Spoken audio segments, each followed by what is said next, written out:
Hi ಮಾಡಿ. ಎಲ್ಲ ಹೋಗ್ತಾ ಇದ್ದೀವಿ? ದೇವಸ್ಥಾನಕ್ಕೆ ಹೋಗ್ತಾ ಇದ್ದೀವಿ ಯಲ್ಲಮ್ಮ. ಈಗ ಟೈಮು ಆಲ್ರೆಡಿ 6 o'clock ಆಗ್ತಾ ಬರ್ತೈತೆ. ಎಲ್ಲರೂ ತುಮಕೂರು ಹತ್ರ ಇರೋದು. ಯಾವ ದೇವಸ್ಥಾನ ಅದು ಹೇಳಿ? ಬಿದ್ರೆಕೊಲ್ಲಲ್ಲಿ ಯಲ್ಲಮ್ಮ ದೇವರು. ಯಲ್ಲಮ್ಮ ದೇವ್ರಿಗೆ ಹೋಗ್ತಾ ಇದ್ದೀವಿ. ಆಲ್ಮೋಸ್ಟ್ ನಮ್ಮ ಅಕ್ಕವರೆಲ್ಲ ಹೋಗಿದ್ದಾರೆ. ನಾವು ಒಂದು 3 ಜನ, ಒಂದು 5 ಜನ ಬ್ಯಾಲೆನ್ಸ್ ಇದ್ವಿ. ನಾವು ಇವಾಗ ಹೋಗ್ತಾ ಇದ್ದೀವಿ. ಇದು ಮನೆ ಮಾಡಿ ರಘು ಸರ್ ಹಾಯ್ ಮಾಡಿ. ಅಣ್ಣ ಹಾಯ್ ಮಾಡು. ಹಾಯ್ ಫ್ರೆಂಡ್ಸ್, ನಮಸ್ತೆ, ವೆಲ್ಕಮ್ ಬ್ಯಾಕ್ ಟು ನೇತ್ರ ರಘು ಯೂಟ್ಯೂಬ್ ಚಾನಲ್. ಆ್ಯಕ್ಚುಲಿ ಇದು ಬಂದುಬಿಟ್ಟು last Tuesday evening mini blog ಆಗಿರುತ್ತೆ. ಸಂಜೆ 6 o'clock ಆಗಿದೆ. ದೇವಸ್ಥಾನಕ್ಕೆ ಹೋಗಬೇಕು ಅಂತ. ದೇವರು ನನ್ನ ಹಸ್ಬೆಂಡ್ ಅವರ ಅಕ್ಕನ ಮನೆ ದೇವರು. ಇದು ದೇವಸ್ಥಾನ ಓಪನ್ ಆಗಿದೆ. ಸೊ ಹಂಗಾಗಿ ಎಲ್ಲರೂ ಕರೆದು ಪರ ಮಾಡ್ತಾರಲ್ವ, ಆ ಥರ ಹಬ್ಬ ಮಾಡ್ತಿದ್ದಾರೆ. ಸೊ ಇದು 12 ವರ್ಷ ಆದಮೇಲೆ ಹಬ್ಬ ಆಗ್ತಿರೋದು. ಅವ್ರ ಫ್ಯಾಮಿಲಿ ಎಲ್ಲ ಬೆಳಗ್ಗೆನೇ ಹೋಗಿದ್ದಾರೆ. ನಾವು ಸಂಜೆ ಕೆಲಸ ಎಲ್ಲ ಮುಗಿಸ್ಕೊಂಡು ಹೋಗ್ತಾಯಿದ್ದೀವಿ. ನಾವು ಹೋಗೋಷ್ಟರಲ್ಲಿ ಎಷ್ಟೊತ್ತಾಗುತ್ತೋ ಗೊತ್ತಿಲ್ಲ. ಇನ್ನು ಇವಾಗ ನೆಲಮಂಗಲ ಬಿಟ್ಟಿದ್ದೀವಿ. ಸಂಜೆ ಹೋಗೋಷ್ಟರಲ್ಲಿ ಮೇ ಬಿ 7 o'clock ಆಗ್ಬೋದು. ಅಂದ್ಕೊಂಡಂಗೆ ನಾವು ಹೋಗೋಷ್ಟರಲ್ಲಿ 7:30 ಏನೋ ಆಗಿಬಿಟ್ಟಿತ್ತು. ಹೋದ್ವಿ. ಇದು ಬಂದುಬಿಟ್ಟು ತುಮಕೂರು ಹತ್ರ ಇರೋವಂಥ ಬಿದರೆಗೊಲ್ಲಳ್ಳಿ ಅಂತ ಊರು. ದೇವಸ್ಥಾನ ಕನ್ಸ್ಟ್ರಕ್ಷನ್ ಆಗ್ತಿರೋದ್ರಿಂದ ಹಬ್ಬ ನಿಲ್ಲಿಸಿದ್ರಂತೆ. ಸೊ ಈಗ ದೇವಸ್ಥಾನದ ಕೆಲಸ ಎಲ್ಲ ಮುಗ್ದು ಇವಾಗ 12 ವರ್ಷಗಳ ನಂತರ ಹಬ್ಬ ಮಾಡಿದ್ದಾರೆ. ಮನೆಯಿಂದ ಮರಿ ಮತ್ತು ದುಡ್ಡು ಎಲ್ಲ ಕಲೆಕ್ಷನ್ ಮಾಡಿ ಆ ದೇವ್ರ ಮಕ್ಕಳು ಯಾರ್ಯಾರಿದ್ದಾರೆ ಪ್ರತಿಯೊಬ್ಬರನ್ನು ಇನ್ವೈಟ್ ಮಾಡಿ ತುಂಬ ಗ್ರ್ಯಾಂಡಾಗಿ, ತುಂಬ ಜೋರಾಗಿ ಹಬ್ಬ ಮಾಡ್ತಿದ್ದಾರೆ.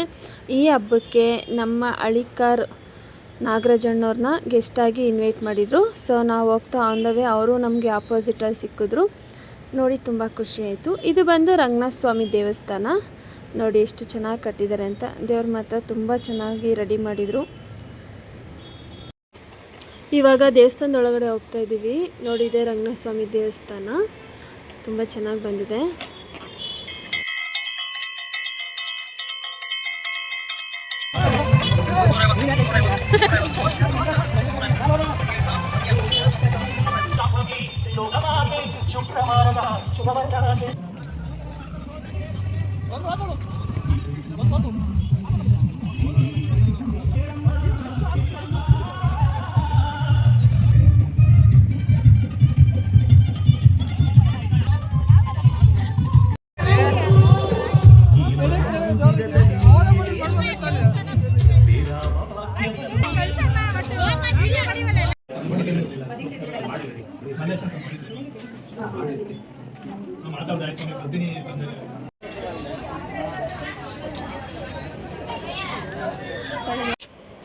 ಈಗ ದೇವಸ್ಥಾನಕ್ಕೆ ಬಂದ್ವಿ.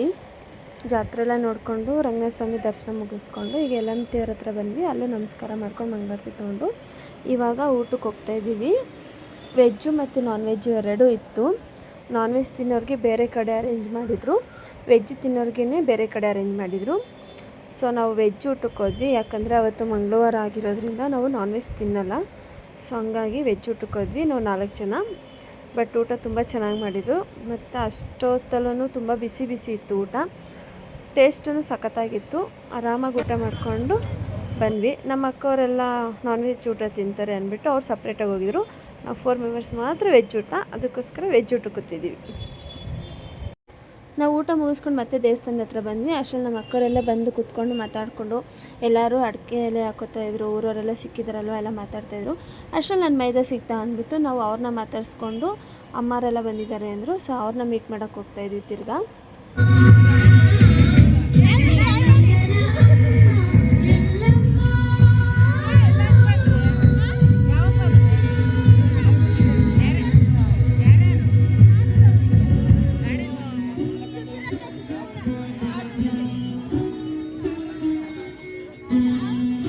ಇದು ನಾವು ಬರೋಕ್ಕಿಂತ ಮುಂಚೆ ಡೇ ಟೈಮಲ್ಲಿ ಆಗಿರೋ ಅಂಥದ್ದು. ಅದನ್ನು LED ಶೋ ಮಾಡ್ತಾಯಿದ್ರು. ಸೊ ಅದನ್ನು ಹಂಗೆ ಕ್ಯಾಪ್ಚರ್ ತೊಗೊಂಡೆ ಹಾಕ್ಕೊಳ್ಳೋಣ ಅಂದ್ಬಿಟ್ಟು. ಬಟ್ ಈ ದೇವ್ರ ಬಗ್ಗೆ ನಂಗೆ ಅಷ್ಟು ಗೊತ್ತಿಲ್ಲ. ನನಗೆ ಎಷ್ಟು ಗೊತ್ತು ಅಷ್ಟು ಮಾತ್ರ ಇದ್ರಲ್ಲಿ ತೋರಿಸ್ತಾ ಇದ್ದೀನಿ.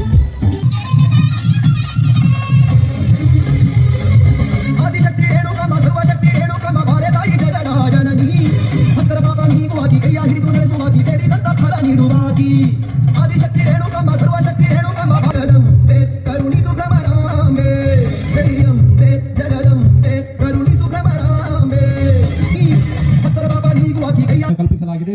ಸಮಸ್ತ ಭಕ್ತಾದಿಗಳು ದಾಸೋಹದ ವ್ಯವಸ್ಥೆಯಲ್ಲಿ ಪಾಲ್ಗೊಂಡು ತಾಯಿಯ ಕೃಪೆಗೆ ಪಾತ್ರರಾಗಬೇಕಾಗಿ ವಿನಂತಿ.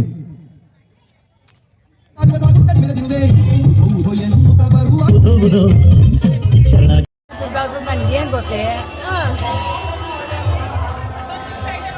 ಈ ದೇವಸ್ಥಾನದ ಬಗ್ಗೆ ನಿಮ್ಗೆ ಎಷ್ಟು ಗೊತ್ತು ಅಷ್ಟು ಹೇಳು. ಗೊತ್ತಿಲ್ಲ ಗೊತ್ತಿಲ್ಲ. ರಂಗಸ್ವಾಮಿ ಹೇಳೋ ಯಾವ್ದಾರ ಗೊತ್ತಿಲ್ಲ. ಎಲ್ಲಂತ ಇದೆ ಅವ್ರದ್ದು ಗೊತ್ತಿಲ್ಲ. ಈಗ ನಿಮ್ಗಿದು ಮನೆ ದೇವ್ರ ಮನೆ ಬಿದ್ದೇವ್ರ ಅಪ್ಪನ ಮನೆ ದೇವ್ರ ಗಂಡನ ಮನೆ ದೇವ್ರ ಮನೆ ದೇವ್ರೇ ಒರಿಜಿನಲ್ ಒರಿಜಿನಲ್ ಇವ್ರೇ. ನಾನಿಲ್ಲ ಅಂದ್ರೆ ಅವ್ರಿಲ್ಲ ಅಂದ್ರೆ ನಾವಿಲ್ಲ. ರಂಗಸ್ವಾಮಿ ಎಲ್ಲೋ ಒಂದು ದೇವಸ್ಥಾನಕ್ಕೆ ಹೋಯ್ತಿರತ್ತಿ. ನಾ ಮೂರಾಳುವೆ, ಶ್ರೀದೇವಿ ಭೂದೇವಿ. ಇವನು ಈ ಕಡೆ ಒಬ್ಳು ಈ ಕಡೆ ಒಬ್ಳು ಕೂತ್ಲಲ್ಲ, ಇನ್ನು ತಿರ್ಗಡೆ ನೋಡಿ ನಕ್ಬಿಟ್ಟಂತೆ. ತಿರ್ಗಡೆ ನೋಡಿ ನಕ್ಬಿಟ್ರೆ 1000 ಕೊಡ್ತೀನಿ ನನ್ನ ಕಡೆ ತಿರುಗಿ ಅನ್ನಂತೆ.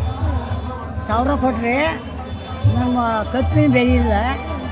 ಕಿಕ್ಕೇರಿ ಎಂಬ ದುರ್ಗ ಕೊಡು ಕೊಟ್ಟರು ಬೆಲೆ ಇಲ್ವಂತೆ. ಕಿಕ್ಕೇರಿ ಎಂಬ ದುರ್ಗ ಕೊಟ್ಟರು ನಾನು ಇಟ್ಟ ಮೂಗುತಿ ಬೆಲೆ ಇಲ್ಲ ಅಂದಂತೆ ರಂಗಸ್ವಾಮಿಗೆ. ಶ್ರೀದೇವಿ ಶ್ರೀದೇವಿ ಹಾಂ, ಭೂದೇವಿ ಸುಮ್ಮನೆ ಕೂತಿದ್ಲಂತ ಹಂಗೆ.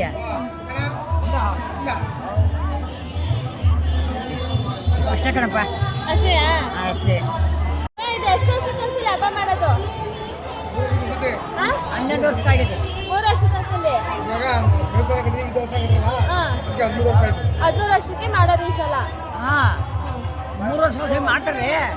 ಇವಾಗ ಯಾವುದೋ ಗಲಾಟೆ ಬಂದು ಆ ಥರ ಮಾಡ್ಯಾರ. 12 ವರ್ಷ ಅವ್ನು ಹುಡುಗ ಮಗುಗ್ ತಗ ಕ್ಲಾಸಾಗಿ ಇರಿಸಿರಲ್ಲ. ಕ್ಲಾಸಾಗಿ ಇರಿಸ್ಬೇಕ ಸ್ವಾಮಿದ ಇಷ್ಟು ಹೆಚ್ಚಾಗಿತ್ತೇನಪ್ಪ ಜನ. ಟ್ರೈನು ಸ್ವಾಮಿ ಹಾಕಿಸೋ ಟ್ರೈನಿಗೆಲ್ಲ ಹಿಂಗೆ ತಗೊಂಡು ಹೋಗ್ಬಿಟ್ಟು ಅಲ್ಲಿಂದ ಇಷ್ಟು ದುಡ್ಡು ಅಮ್ಮನ ಮೇಲೆ ಆಸೆ, ಸ್ವಾಮಿ ಮೇಲೆ ಆಸೆ. ಅಷ್ಟು ಸಿಕ್ತರಿಗೆ ಸಿಗು. ನನಗೆ ಒಂದು ರೂಪಾಯಿ ಒಂದೇ ಅದು ನಮ್ಮ ಹುಡುಗ ಕೊಡ್ಕೊಂಡು ಇಲ್ಲಲ್ಲ ನನ್ನ ರೂಪಾಯಿ 1 ರೂಪಾಯಿ ಸಿಕ್ಕಿದೆ. ಸಾಕು ಸಾಕು, ಅಷ್ಟು ಸಾಕು. ಸಾಕು. ಹುಡುಗ ಇಂಥವೆಲ್ಲ ಬಳ್ಕೊಂಬಿಟ್ಟು ದುಡ್ಡು ಎಷ್ಟು ಬಿಟ್ಟು ಮೇಲೆ ಹಾಕಿ ಎಲ್ಲ ಬಳ್ಕೊಂಬಿಟ್ಟು.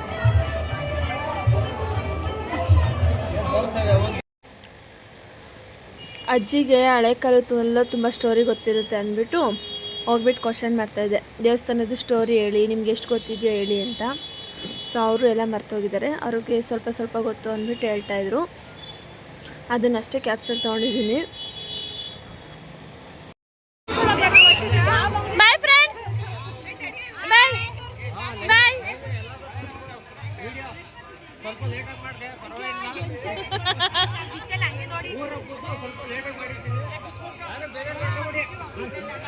ಮಾತಾಡಿಸ್ಕೊಂಡು ಸ್ವಲ್ಪ ಹೊತ್ತು ಇದ್ಬಿಟ್ಟು ನಾವು ಮತ್ತೆ ಹೊರಡ್ತಾ ಇದ್ದೀವಿ ಬೆಂಗಳೂರು ಕಡೆಗೆ. ಅವರೆಲ್ಲ ಇನ್ನೂ ಹೊರಟಿರಲಿಲ್ಲ, ಇನ್ನೂ ಲೇಟಾಗಿ ಬರ್ತೀವಿ ಅಂತ ಹೇಳಿದ್ರು. ನಾವಿಲ್ಲ ಹೋಗಬೇಕು ಅಂತ ಹೇಳ್ಬಿಟ್ಟು ಹೊರಟ್ಬಿಟ್ವಿ. ಸೊ ಫುಲ್ಲು ಇನ್ನೂ ಜನ ತುಂಬ ಇದ್ದರು, ಮತ್ತು ಊಟ ಮಾಡೋರು ಮಾಡ್ತಾಯಿದ್ರು. ಜಾತ್ರೆಯಲ್ಲಿ ಸಿಕ್ಕಾಪಟ್ಟೆ ಜನ ಇದ್ದರು, ಜಾತ್ರೆ ಮಾಡೋರು ಕೂಡ ಮಾಡ್ತಾಯಿದ್ರು. ನಮ್ಮ ಹುಡುಗಿ ಮುಖ ತೋರಿಸ್ದಲ್ಲ ಆ ಕಡೆ ತಿರ್ಕೊಂಡು ಬಾಯಿ ಮಾಡ್ತಿದ್ದಾಳೆ. ಸೊ ಎಲ್ಲರೂ ಖುಷಿಯಾಗಿ ಕಳಿಸ್ಕೊಟ್ರು, ಖುಷಿಯಿಂದ ಮಾತಾಡಿದ್ರು. ನಾನು ಈ ಊರಿಗೆ ಯಾವತ್ತೂ ಹೋಗಿರಲಿಲ್ಲ, ಫಸ್ಟ್ ಟೈಮ್ ಹೋಗಿದ್ದು. ತುಂಬ ಚೆನ್ನಾಗಿತ್ತು, ಇಷ್ಟ ಆಯಿತು. ಮತ್ತು ಲಾಸ್ಟ್ ಮೂಮೆಂಟಲ್ಲಿ ಸ್ವಲ್ಪ ಗೊತ್ತಲ್ಲ, ಹಬ್ಬ ಅಂದರೆ ಸ್ವಲ್ಪ ಗಲಾಟೆಗಳಿದ್ದೇ ಇರುತ್ತೆ.